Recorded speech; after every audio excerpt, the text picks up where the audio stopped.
Comme chaque année, j'ai décidé de faire un récap de mon année 2019 en vous parlant des choses que j'ai fait pour la première fois cette année et ce que j'ai appris des expériences et de moi-même. J'ai essayé de beaucoup plus m'ouvrir que d'habitude, alors j'espère que vous en apprendrez plus et que ça vous plaira. Voici donc mon année 2019 en mots et en images parce que j'ai décidé de vlogger en quelque sorte mes derniers jours de 2019. Sur ce, bonne vidéo! On va passer en 2020 et genre c'est notre décennie en fait. Et même, ça veut dire que l'année prochaine je vais avoir 20 ans. 20 ans, genre je réalise pas et dans ma tête ça ne se voit pas non plus. Alors déjà, pour commencer un petit récap, clairement, le début d'année 2019 et la fin, c'était vraiment deux choses différentes. De janvier à l'été disons, à juillet à peu près, et de septembre à maintenant, c'est vraiment... On dirait que j'ai vécu 2 années différentes. Des choses que j'ai fait pour la première fois aussi cette année. Des choses un peu ultra basiques disons. Et je crois que cette année c'est la première fois par exemple que j'ai fait vraiment une vraie sortie avec mes amis. On n'habitait pas au même endroit, genre à 30 km avec mes amis et que le lycée, on avait que les week-ends et tout, on faisait jamais de sortie. Parce que quand t'as pas le permis, faut qu'on t'amène et quand c'est 30 km et bref. C'est aussi la première année où j'ai vraiment fait des sorties. Alors pas forcément boîte ou soirée, non. Première fois que j'ai voté, alors c'était pas les présidentielles mais c'était les européennes je crois. J'étais au concert d'Ed Sheeran, seule, enfin j'ai fait un concert seule, j'ai fait une activité seule en fait, surtout ça le truc. Faire des choses seule c'est quand même une étape.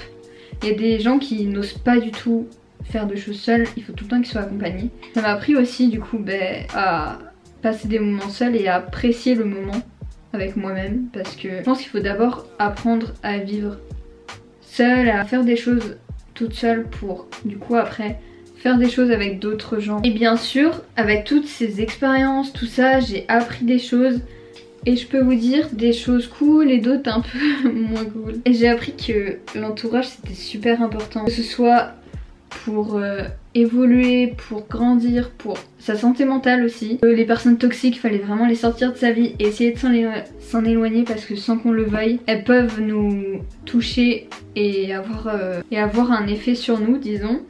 Comme les personnes positives, justement, entourez-vous de gens positifs qui vous poussent, pas qui vous descendent H24, qui vous critiquent, vraiment des gens qui rigolent avec vous, des gens souriants, des gens tout le temps là, bienveillants vraiment. Les gens positifs auront un impact sur vous, mais positif. C'est vraiment la principale chose de notre construction. Et j'ai aussi appris du coup qu'il faut d'abord savoir être heureux seul avant de vouloir être heureux avec quelqu'un, que ce soit en couple, amitié ou tout ce que vous voulez.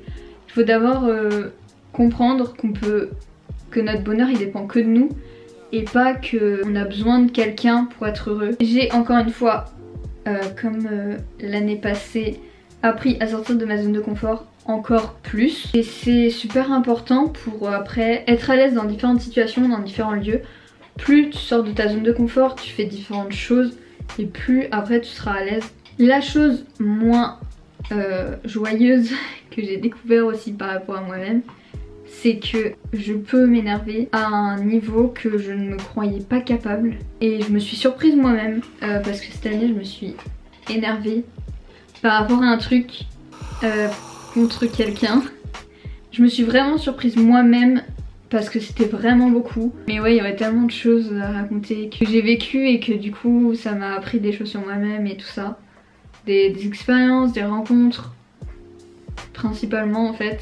En fait, mes années 2018 et 2019, ça a été vraiment un vrai changement. Je crois que ça aurait été les 2 plus belles années de ma vie, vraiment, genre que ce soit niveau études ou même tout ce qui est à côté, vraiment. C'est pour ça que là, 2020, ça me fait un peu peur parce que ça va être la fin de mes études là. Sinon, c'est un peu encore un renouvellement, encore une page à tourner.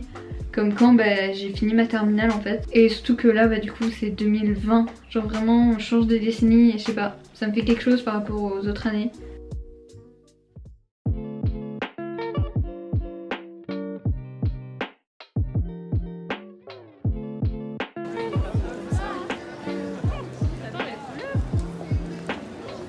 Pourquoi tu me filmes?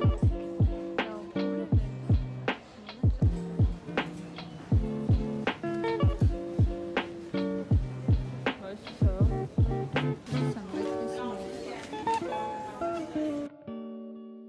Aujourd'hui j'ai fini de monter ma vidéo avec la petite derrière. Je vais l'exporter et faire une miniature. Je voulais mettre ma vidéo en ligne, sauf que elle prenait trop de temps, du coup bah, je vais la mettre en ligne demain. Et là je suis retombée sur des... Enfin j'ai regardé du coup vite fait mes anciennes vidéos. Je suis retombée sur celle-ci, un week-end ensoleillé avec moi. Et genre je me rends compte que c'est grave le style de vidéo que genre j'aime bien faire. Genre c'est court, ça prend pas trop de temps et genre j'aime trop après regarder parce que c'est grave des souvenirs et tout. Mais c'est pas ce qui me plaît le plus, mais genre j'aime bien faire des vidéos pour après moi les regarder. Donc voilà, petit constat. Étape 1, trouver ce que je vais mettre. Parce que j'ai des idées mais je suis pas sûre. J'ai toujours mis genre des robes ou des jupes. Du coup j'ai essayé de trouver un bas genre qui peut être classe. Donc là c'est un blanc. Peut-être ça mais je crois qu'il est trop grand. Et ça c'est très spécial aussi. Mais je me dis je vais essayer. Juste essayer et on va voir. Avec je vais peut-être mettre cette chemise et la couleur elle ressort tellement moche en vidéo. Le problème c'est qu'avec ça je peux pas mettre du rose. Ça fait trop. Ça avec ça ça va pas trop non plus. Du coup il y a que avec ça. Bah je crois qu'on va partir sur ça. Je l'ai encore jamais mis ce bas blanc. Je l'avais montré d'en haut, il est un peu transparent je crois. Donc voilà, je crois qu'on va partir sur ça. La lumière est absolument dégueulasse, mais j'ai pas d'autre endroit. Alors sinon, résolution vite fait, mes ongles, j'en ai trop marre. Ils sont hyper courts alors qu'avant je les avais longs et j'arrête pas avec les peaux autour et tout ça. Et ça me souffle vraiment que j'arrête. Non mais c'est une catastrophe. A few moments later. Ça donne ça.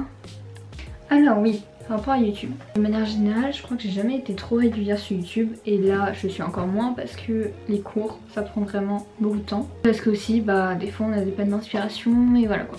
Et en général, quand on n'est pas régulier, bah soit on a des pertes d'abonnés ou des pertes de vues, perte d'engagement, perte d'audience, enfin bref tout ça. Et j'ai remarqué que sur ma chaîne c'était le cas quand même. Et en soi je m'en soucie pas trop parce que philosophie par rapport à YouTube c'est juste je fais des vidéos parce que j'aime ça. Je fais d'abord les vidéos qui me plaisent à moi avant de faire des vidéos qui plaisent aux autres.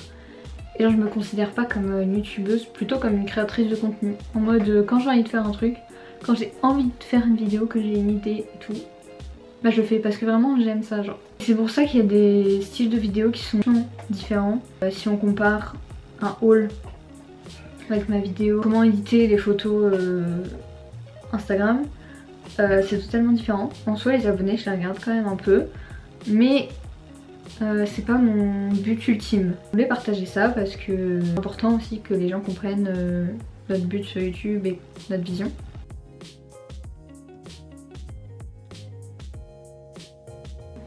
J'ai la flemme de faire des boucles, donc j'ai juste fait des mini boucles, pas partout, histoire d'avoir des mini ondulations. Des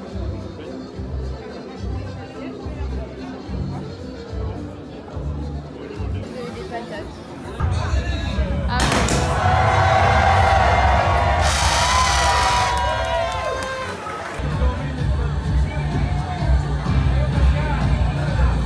L'arrêt est très brusque, mais j'ai oublié de faire une outro. Du coup, je vous fais une petite voix off pour vous souhaiter une bonne année, bonne santé, que vous soyez heureux, que vous réussissez tout ce que vous voulez faire et soyez bien entourés, virez les personnes négatives et voilà. Bisous!